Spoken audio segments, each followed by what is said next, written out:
Up now in the soup, we aim our sight.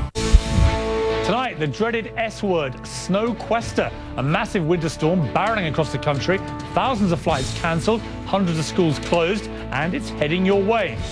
Plus, the Dow's record-breaking close. If Wall Street's doing so well, why are you still stuck in neutral? And the death of Venezuela's Hugo Chavez. What it means for America and the rest of the world. I'll ask Barbara Walters. Also, a side of a gun debate you may not have heard. Parents heartbroken by Newtown, who said the NRA can be part of the solution. And a man who disagrees, but never leaves home without his gun.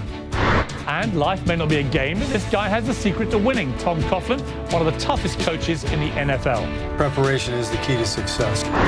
Plus, he's worn out his Oscar welcome, but she's Hollywood's golden girl, Christine Chenoweth. This is Piers Morgan Tonight.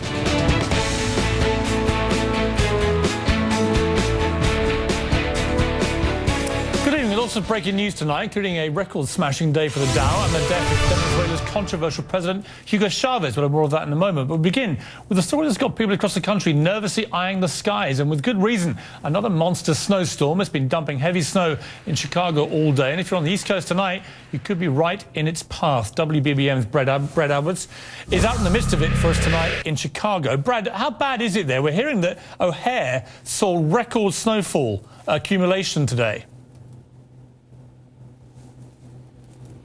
Good evening, Piers. Tonight from the snowy city. It's actually the worst single snowfall since Groundhog's Day in 2011.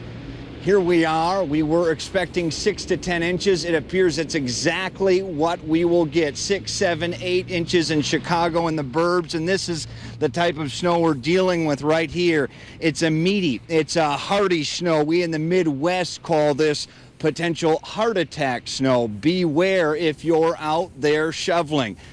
8 inches of the white stuff today, more to come, and that of course has created some havoc, especially for commuters locally and regionally. Upwards of 2,000 flights were canceled throughout the Midwest. 900 of those at O'Hare Airport, another 240 at Midway. Good news tonight, Midway's main carrier, Southwest Airlines, are just starting to fly out again. One airline took off at 7:20, and that's the first in a long time. A lot of passengers bottlenecked, and this portends what is now heading to the east as this front moves towards you guys. Back to you. Brad, thanks very much. CNN's Alexandra Steele's in the Severe Weather Centre tracking the path of the storm and joins me now. Alexandra, how bad is this going to be, do you think? If you're sitting here in New York as we are, is it going to be a huge tubload coming our way? No, not for New York. New York, it's a little different. You know, Washington will see more of the brunt of it than, say, Boston and New York City. It is a heavy, wet snow, and it will become a coastal snow. So let me show you what's happening. Here's Chicago, where he just was. 6, 7 inches. Maybe you'll see another inch or two. Just snow showers, but what you're going to see is the blowing and drifting of this snow around because you have 30-mile-per-hour wind gusts. So this storm will move. It's an area of low pressure. It's going to move south and east, take this line with it. So Indy, 8, 9, 10 inches of snow tonight through tomorrow. But then here's where this storm's so interesting, Piers. It gets to the mid-Atlantic. Now, what's happening, this area of low pressure will kind of phase and become an area of low pressure off the coast and become a coastal storm, meaning the farther from the coast you are, the more snow you're going to see. Now, you talked about double-digit snows. Here's a look at that. Washington, D.C., inside the Beltway, 4 to 8 inches. You go eastward toward Annapolis, Eastern Shore, maybe 1 to 3 inches tops, 20 miles. You go west, Piers, 20 miles. You get to Dulles Airport. People are certainly there. It's not far from town, but there we'll see 10 to 15 inches. And then just a little bit farther west with the Appalachians, kind of the mountains. Of course, there's that orographic lifting, so it squeezes out all moisture. We could see 20 inches of snow there. Strong stuff. Alexandra, thank you very much indeed. Sure. I now want to turn to international breaking news. You're looking live at the streets of Caracas, where Venezuelans are mourning the death of President Hugo Chavez. He was reviled by some, loved by others. In 14 tumultuous years in office, he pulled his country out of the World Bank, nationalized Venezuela's oil fields, and in a memorable speech to world leaders at the UN in 2006, he called President George W. Bush the devil. Hugo Chavez died today after a long battle with cancer. And joining me now exclusively is presidential historian Douglas Brinkley and Barbara Walters, who interviewed Chavez at the height of tensions between Venezuela and the US. And Barbara joins me now first by phone. Barbara, first of all, how are you? Because lots of concern over your health recently, but you're back at work. I'm back to work, and I'm just fine. And Chavez not only called him called the president, our president, a devil, he called him a donkey, because he said he wasn't too smart either. He didn't have great respect for our country or our democracy. You went to interview Chavez in 2007. It was at the height of attention between the US and Venezuela. Many journalists have said that he could be incredibly charming in person. Was that your experience? Yes, he could be. I mean, he certainly, wasn't the most physically attractive person, but he was very warm. He was very welcoming. Although it was for us somewhat of a frightening trip. I had not been places where I had to have bodyguards, and ABC wanted us to have bodyguards because it was such a dangerous time in Venezuela. The rich, the people who had some money, were living, if they were still there, in houses that had gates and barricades. But the other people, when he wanted us to go and see the people liked him because he had given them running water and toilets. And he could be very warm. He was very vulnerable, complained that he'd been married twice, Piers, but had no time for relationship because he was married to his country, didn't get to see his children. Here was this vulnerable man that we were supposed to be touched by. Yeah, I mean, he was an extraordinary character. I think he based himself on a kind of combination of Che Guevara and his great friend Fidel Castro. And he used to speak for hours and hours every day to the nation through radio and television. He also, there's no doubt, if you look at his record domestically, he reduced unemployment significantly. He also brought millions of Venezuelans out of the poverty trap. So that's why he had a kind of working class appeal. Yeah, but and he was born very poor, unlike Castro, who came from a family with some means. And he was a socialist, and he understood the poor because he did feel that way himself. He talked to Castro every day. He had a radio show in which he not only talked to Castro, but he also, this is something, I don't know, Piers, you may want to try it. He not only talked to his audience, but he sang to them.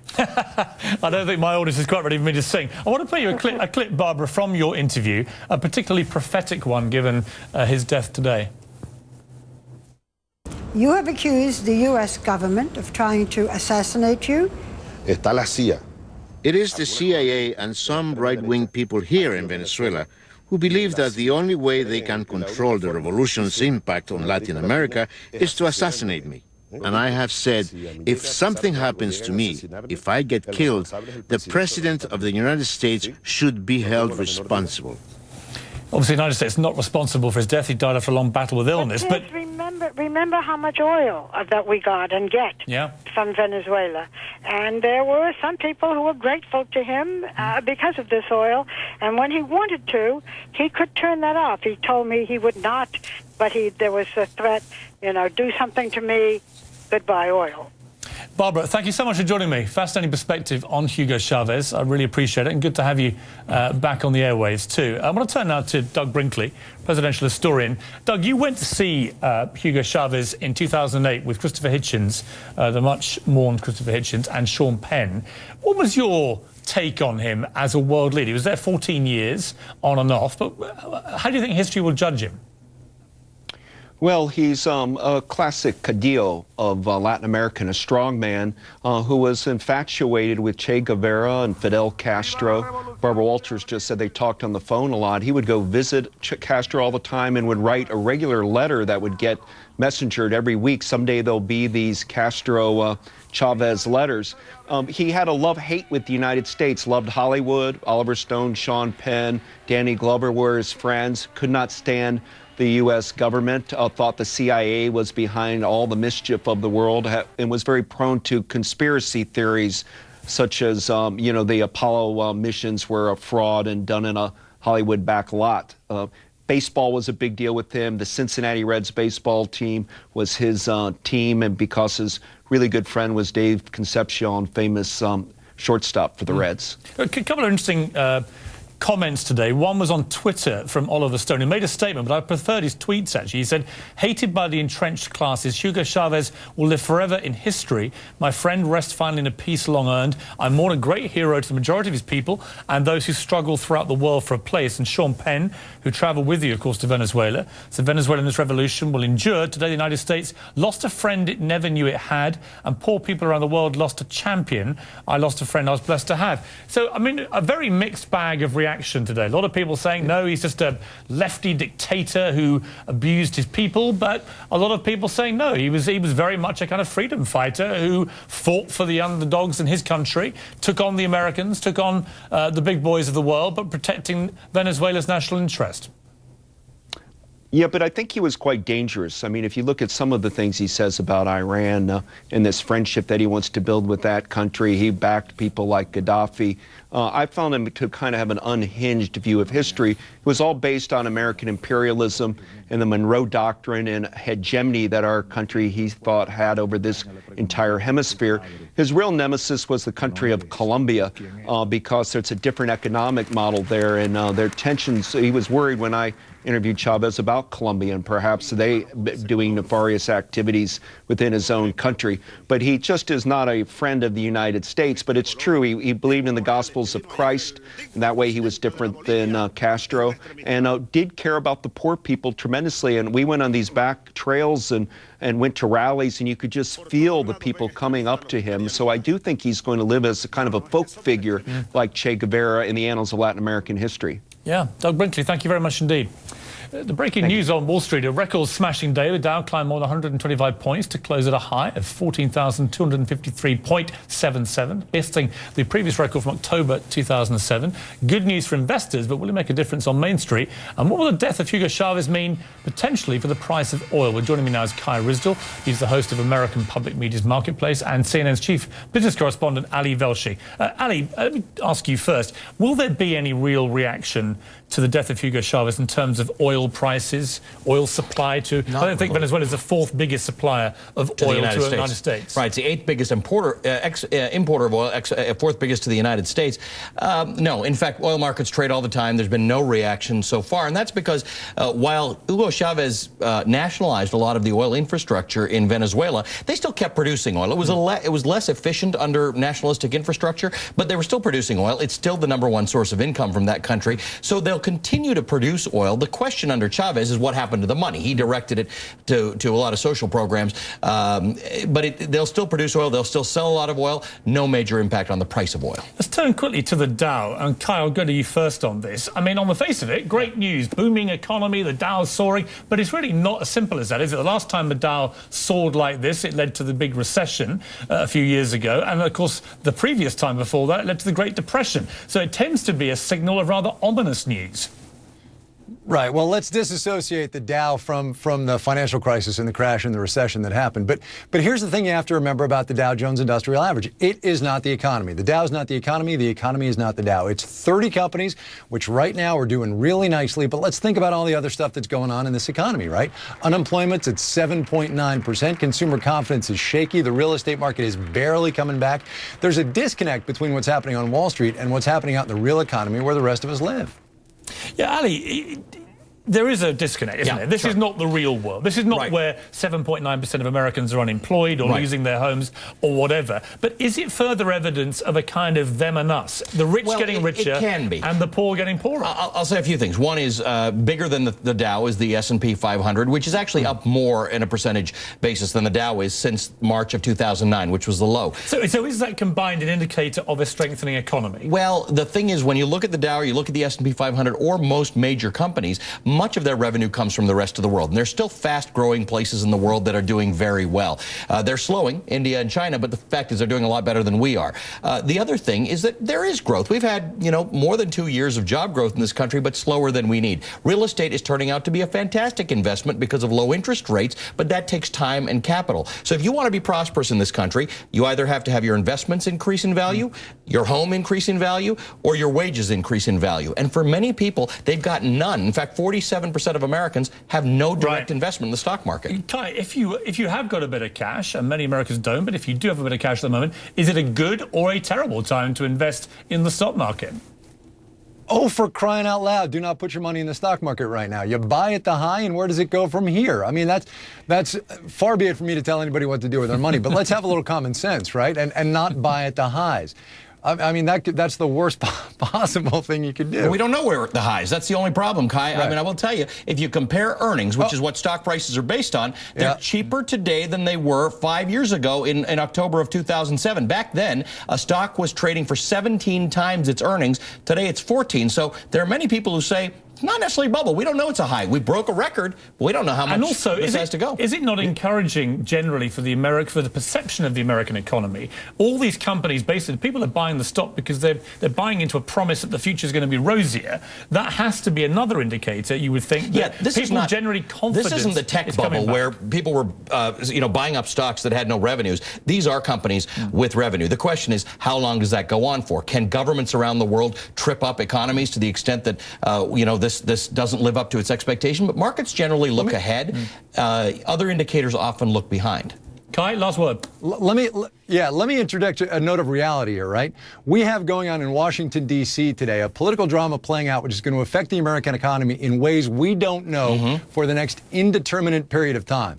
I would suggest that anybody who looks at the stock market today as an indicator of the health of the American economy is not seeing the whole picture. But Kai, we got the lowest interest rates we've had since I had hair. We've got natural gas, we've got oil. We got a lot of things going on. There are some things happening in the United States that are economically interesting.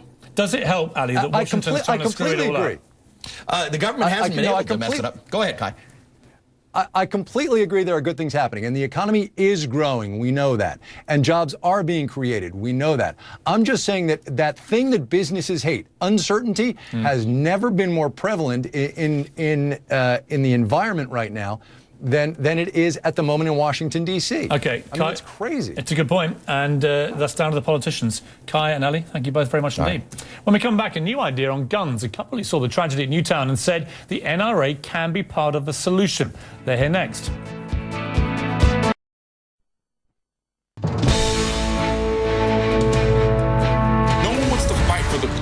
They want the government to do it. The same government who at one point hosed us down with water, attacked us with dogs, and wouldn't allow us to eat at their restaurants, and told us we couldn't own guns when bumbling fools with sheets on their heads were riding around burning crosses on our lawns and murdering us. This isn't a black or white, Democrat or Republican issue. This is common sense. This is self-preservation.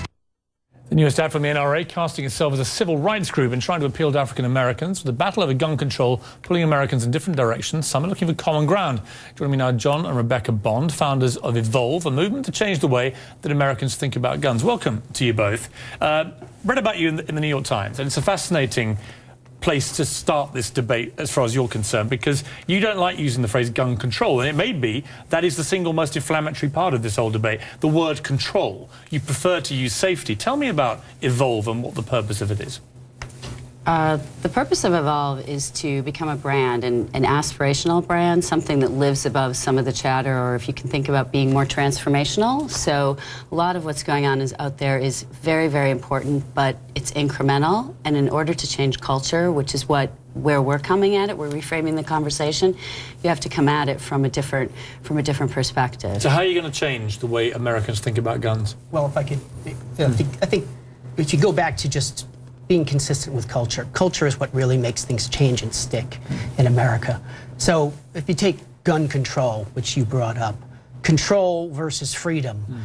Control is counterculture. It's not American. Freedom is American. That is a bad, you know. Yeah, and I know from the reaction I get on Twitter and stuff to the stuff we've been running, it's that word that really inflames the gun rights lobbyists. Totally. But then when you talk to gun owners and non-gun owners, what they agree on is gun responsibility, because they see and gun safety. To be and fair gun to safety. Them. So most NRA members I know actually do believe strongly in gun safety. Absolutely, absolutely. So now you can create something that's culturally consistent with people instead of fighting.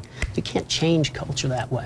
What is interesting, I think, is some of the history in terms of other big social issues that Americans have faced. You know, drink driving was a very popular thing to be doing 30, 40 years ago. Then there was this horrific bus accident in the 80s. Mothers Against Drunk Driving was started because 27 people got killed. And it became a huge turning point in the anti-drunk driving movement. Let's watch a clip from one of those ads. David, you okay to drive? Yeah, I only had a couple drinks. I'm fine. Come on.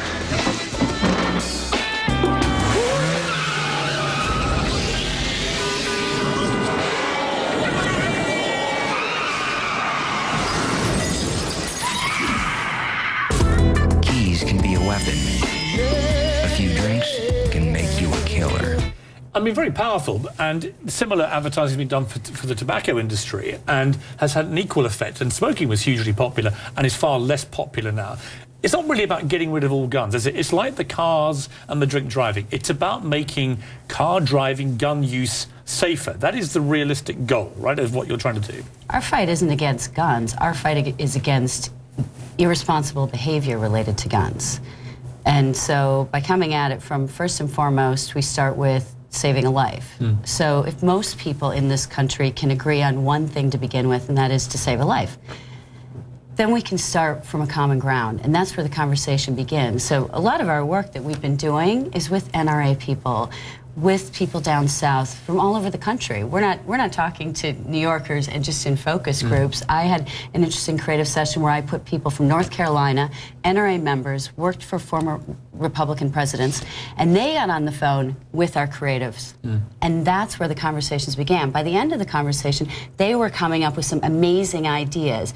But that's what you want to have, is conversation. Is it unhelpful that the leadership of the NRA say such inflammatory stuff? I mean, it seems to me that there's a disconnect between them and their own members, because a lot of the members contact me and say, you know, we totally agree with you, there's got to be more safety, and if it means a few more regulations, we're not against it. But the membership are like, you will not touch a single gun. Yeah, I mean, we need the NRA. We need them to step up, and responsibility should apply to organizations. I mean, if you look at the spirits industry, the Century Council, which has every big liquor company in it, Bacardi, Diageo, they spend their own money on research. They spend their own money about to reduce underage driving. Now, that reduces the amount of alcohol sales, and that's good business. So I'd say to the NRA, it's good business to do this. Is it time to have just as compelling and controversial advertising relating to gun violence? The problem with it depends on the kind of controversy. Because it's that I think got through to the public psyche with tobacco and alcohol. We need people who own guns to accept our organization. And if we make them feel bad about themselves and they're seen being attacked, then they just push back and are intransient.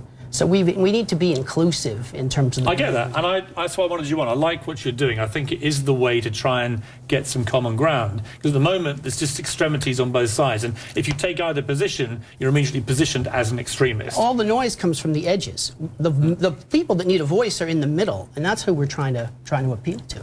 And they also have large ad budgets. So if you look at the gun companies and the NRA... Well, the NRA, that's one of my point. They spend a fortune promoting guns. What I never see are the kind of really shocking advertising about the impact of gun violence, which you saw change the mood about tobacco abuse and about drunk driving. I also posed that question in a conversation on the phone with the NRA members, and I said, as someone who's spent a good portion of my time in the private sector, we come up with responsibility campaigns as part of our general campaigns. And I said, why can't they take some of those dollars? No, they do some. And they said we should. They do some, but I would like to see the NRA spend less money on lobbying and fighting and more on gun safety and gun education and protecting your own members. That's your own members. I agree. Good point. Rebecca, John, thank you both. We've got to leave it there, but it's very interesting, and keep doing what you're doing. I think it's very, very worthwhile. Thank you. When we come back, a proud gun owner with dozens of weapons, he tells me why he turned his back on the NRA. But that's after he shot somebody who threatened him with a gun.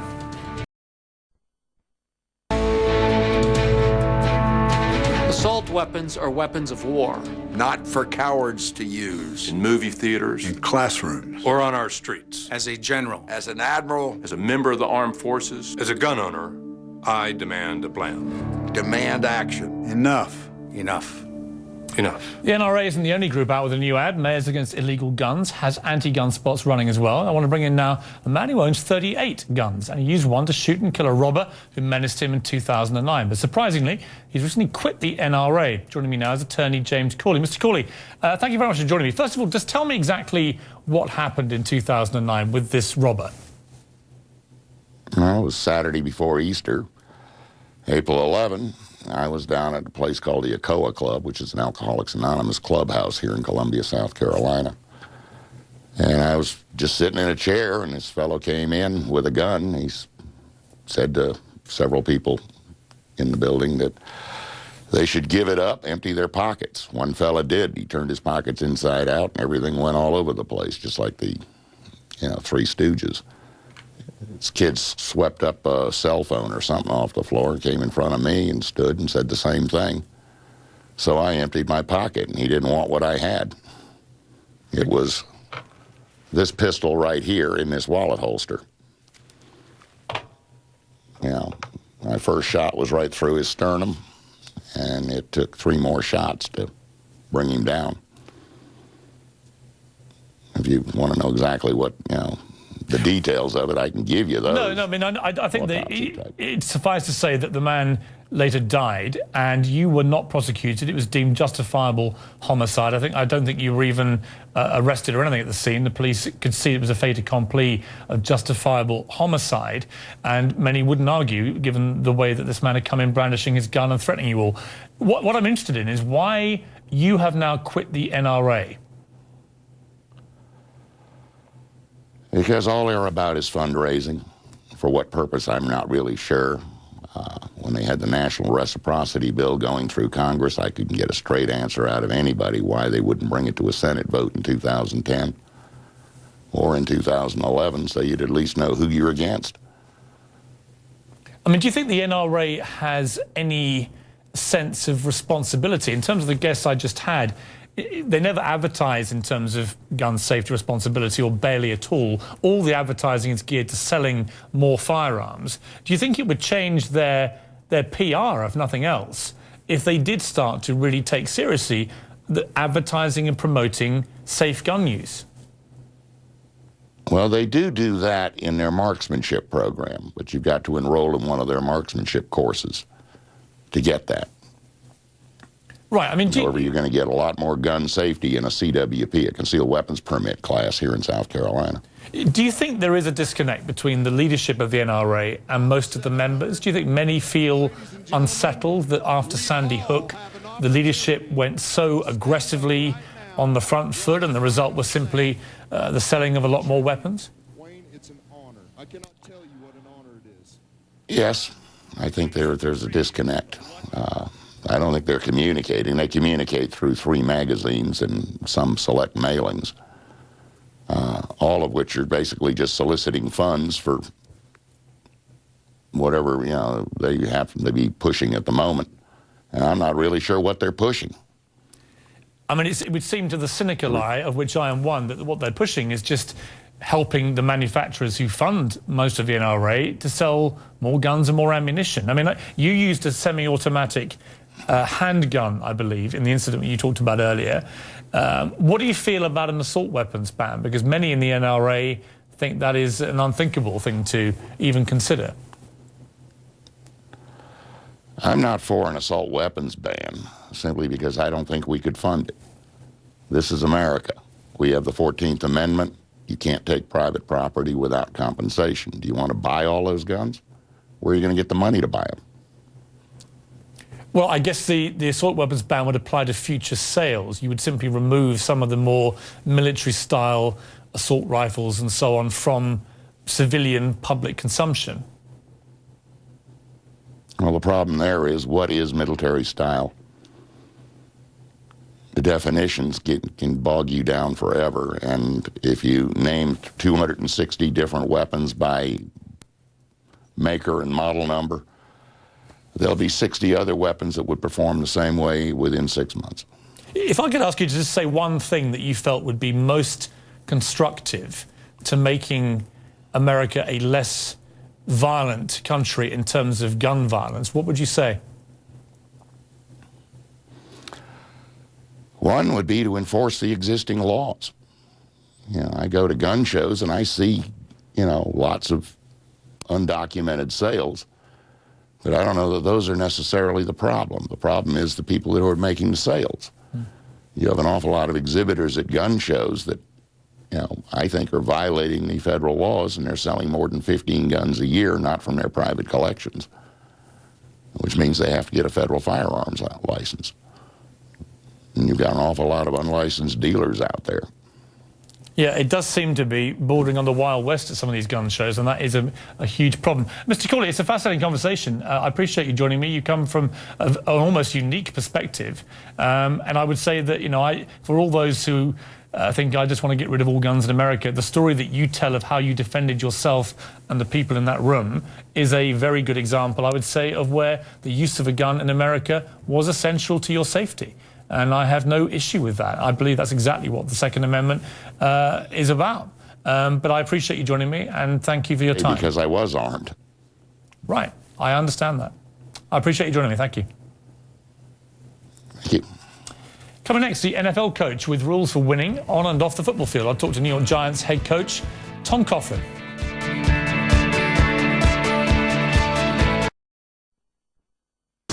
Is CNN.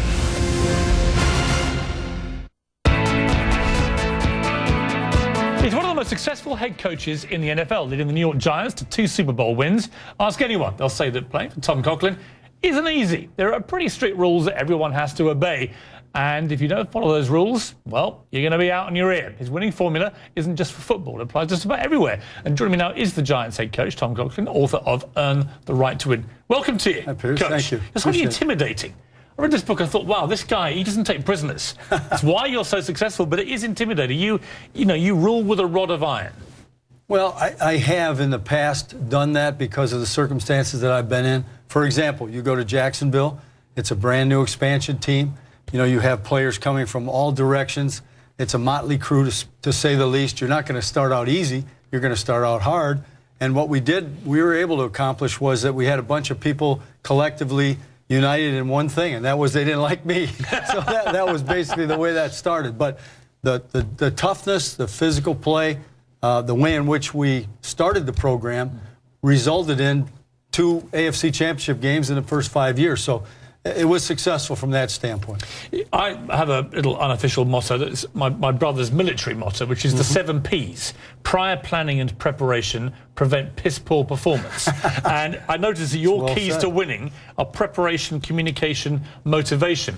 Is preparation, in the end, the single most important thing? I think preparation is the key to success. And you lay it all out, as you well know, as we describe in the book. And what happened for us was we win the Super Bowl in Super Bowl 46, and I felt like, you know what, the way that our players played down through the stretch there was remarkable, and we did earn the right to win. And why not write a book about that so that perhaps we can lend some of these ideas to other people, no matter whether you're a housewife, whether you're working in management, you're coaching a youngster, a youth group team, whatever it might be, these principles will apply. When you see what's happening in Washington and the sort of collapse of any kind of leadership or bipartisan cooperation, whatever it may be, taking the keys to winning that you have, what would you get them to do, these politicians, to try and work better for the cause of America? Well, we all want that. And it's frustrating to see that why don't we come together to solve our nation's problems? Put the politics aside. I always talk about team, which means unity. Obviously, that's not the case in Washington. We all wish it would be. There's something known as Coughlin time. Right. Tell me about Coughlin time. Apparently, if you're 5 minutes early for a meeting, you're late. How does that work? Well, the way that works is that when I first went to New York, what I wanted was our players to be focused. I wanted them to be enthusiastic about coming to work. I wanted them to show commitment, to be eager to get started and learn. And so what we did is we changed all the clocks to be 5 minutes ahead, so everything was on Coughlin time. And of course, one of my pupils, Michael Strahan, made quite a deal out of that. Had some fun with it at first. Said, "Hey, wait a minute! I'm 3 minutes early, but I'm 2 minutes late." One of those kind of deals. So, well, he actually said in the foreword to the book, he says, I hated him, talking about you. Hate is a strong word, but that's the way I felt. But he ends by saying, I now tell people proudly, I love the man. I love him. If I could, I'd play for him any day, and together we would win. Hate is a strong word, but it has to move in that direction. As I tell the players, we're not in a popularity contest here. It's not really a democracy. What we're trying to do is establish the fundamentals that are going to allow us to win. We both want the same thing. Discipline is a big issue in NFL, as it is in all American sports. I want to play you a clip from an interview with Bob Costas about the gun culture in the NFL. If this has sparked a conversation and in some small way influenced people's behavior, so much the better. Front page of the paper, not the sports section, front page of the weekend edition of the USA Today is about guns in the National Football League. There is a gun culture in the National Football League. This followed the Joe Van Belcher incident, obviously. You had a former player, Plaxico Burress, who shot himself in the leg and went to jail. Clearly is a gun culture in the NFL. How do you deal with these young guys? They're physically massive, they're super fit, they've got buckets of cash, they've got women throwing themselves at them, they can afford anything they want. How do you get them to understand what discipline is like off the field in their real lives? Well, it's not an easy thing, but, you know, when you're talking about this gun culture, the NFL has strong rules against that. I mean, there's not supposed to be any kind of firearm, even in the trunk of their car, parked in the parking lot at the facility. Now, does that mean they don't have them at home? No, but we also have rules and regulations, and we do a great job in player development of trying to make sure if they do have a firearm, is it legal, is it registered, and the knowledge that they aren't to bring that firearm to the facility. Discipline, to be honest with you, Piers, they all want discipline. They want professionalism, and they're the first ones to remind you if something isn't first class. So you have to start there. We are a reflection of society. Unfortunately, society has these problems and these issues. We have them in the National Football League. We try to do something about them. We try to educate them as to what they should and should not be doing. In some cases, we're successful, in others, not really. Wise words, Coach. It's a great book. Tom Coughlin, Earned the Right to Win. Good to see you. Thank you, Piers. When we return, small in size, big on talent. I'll talk to actress and singer Kristen Chenoweth.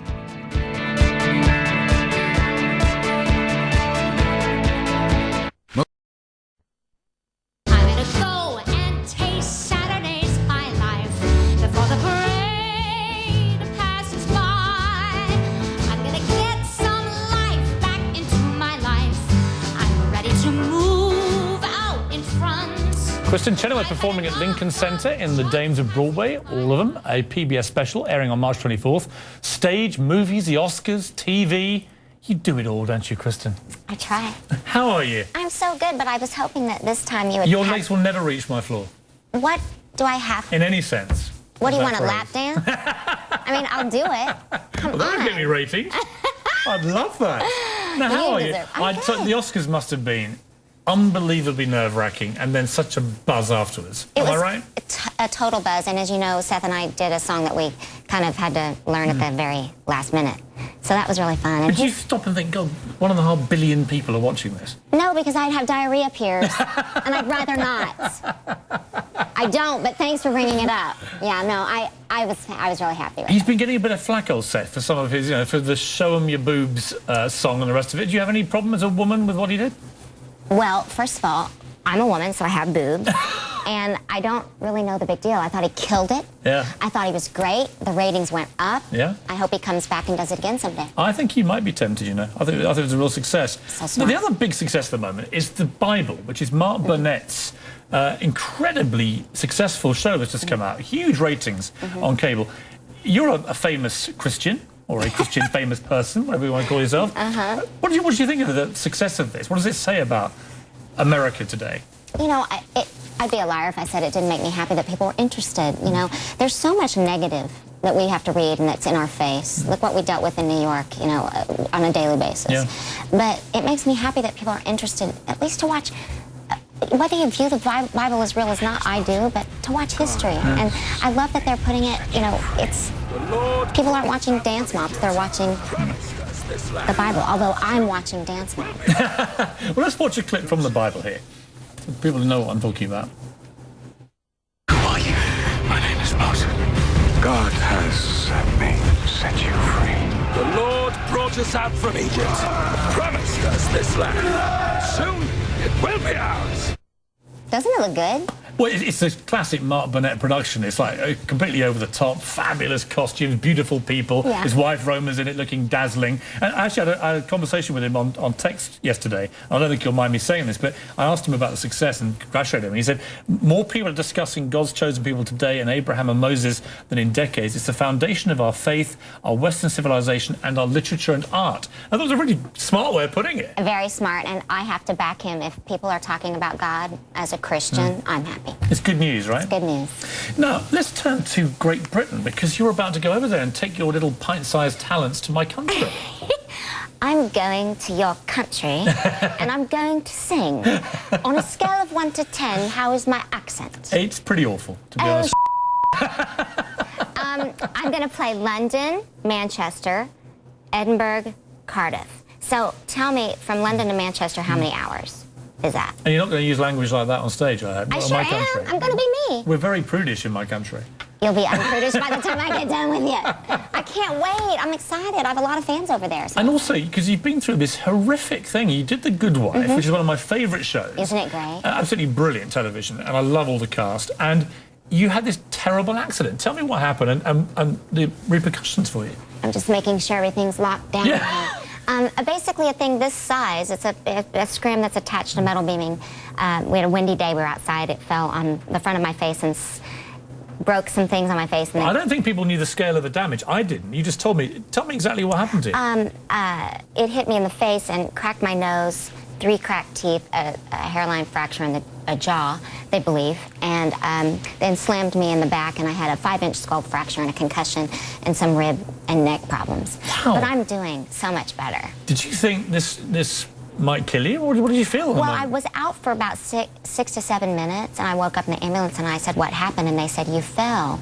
And I did fall, but I was actually, slammed down to the ground. Our lovely Charles. Charles, yeah. He was there in the scene with me. He saw it happen, and he thought I maybe had, speaking of the Bible, gone up to heaven. He thought you'd been killed, really? Yeah. But he was there for 3 hours at the hospital waiting to make sure I was okay, so I call him my angel. He's got a good heart, Yeah. despite being a Spurs fan. We'll forgive him. I can never forgive that. It's not the Spurs you're thinking of, it's a British football team. Oh, that's right. They're the I sworn forgot. enemy of my team. Okay. But you're okay now? Have you still got repercussions? Or? My brain issues are much better, but I it mean, does that's always take been a some bit of a problem for you, so... You want another lap dance? Is that what yeah, I'm doing better. I have some. I'm not myself yet, completely in neck and jaw, but getting there. You're looking pretty perfect. Thank you, Christine. darling. Thank pretty you. back to normal. Thank you. And are they going to show the scenes, or what happens? I mean, did you get it done? Yeah, they showed it. I was supposed to be on an arc, have 3 or 4 episodes, but I was only in one, and hopefully I'll get to. Right now, I'm just trying to make up for lost time. I'm getting to make up this European tour. Yeah. Of course, things pop up like the Oscars, so. And you've got, of course, like the Oscars, as they do. And you've got a movie called Family Weekend. Yes, it's good. Yeah? Yeah. Tell me about it. It's about a family, and it takes place over a weekend. I made him laugh. Woohoo! Thank you.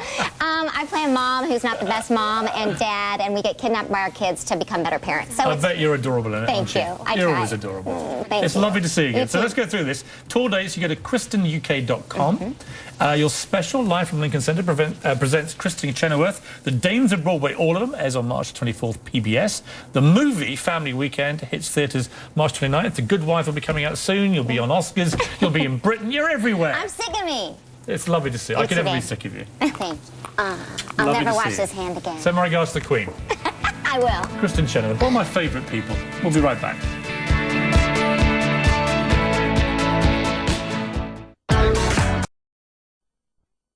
Look. Tomorrow night, the latest on the huge storm sweeping across America. Millions are in its way, and forecasters warn some places could be buried under feet of snow. All the latest, that's tomorrow night. That's all for us tonight. Anderson Cooper starts right now. So we have breaking news on 2 fronts tonight. One of them a storm front, another massive winter weather monster hammering the Midwest and moving east. Record snowfall in Chicago. Thousands of flights canceled or delayed right now. It's the 3rd big storm in weeks. People are getting pretty tired of it. Also tonight, the death of a world leader who made it his business to sell America oil, then use the profits to make America mad. First, though, the storm and Alexandra Steele in the Weather Center. What's the latest right now? Chicago, we know, is getting hammered. What's happening? All right, well, here it is. You can see here's Chicago. The worst pretty much over for Chicago. We've seen about 6-7 inches. Tonight, here's the radar. What we're seeing, more snow showers around. You can see the pictures from Chicago. So it certainly was substantial and a record for the day in Chicago. Tonight, we're going to see these winds at about 30 miles per hour. So blowing and drifting of the snow that fell about 6-7 inches thus far breaks the record for the day. Most snow Chicago's seen, believe it or not, since 2011 on that Groundhog Day blizzard. Season to date, Anderson 26.3, a little bit shy for the season, although it's the 3rd snow storm we've seen thus far, still about 4 inches below average. And it's heading to D.C. I know D.C. has a history of late winter monster storms. You know, they do, but also this will be, they've only had 1.5 inches this entire season. They're 13 inches below where they should be, so they're certainly going to see a big storm, and it will be the first of the season. And before the cherry blossoms come, we're going to get a little snow. But here are the top 5 in March. In 1947, they had 11.5 inches. In 1909, they had 9. So you get the picture. 8 in 1999, 8 in 1900. So we should get up there, but Washington's a really interesting forecast, and I'll show you why. So here's that area of low pressure right now in Chicago, winding down. Again, snow showers, but kind of the bulk of the accumulations.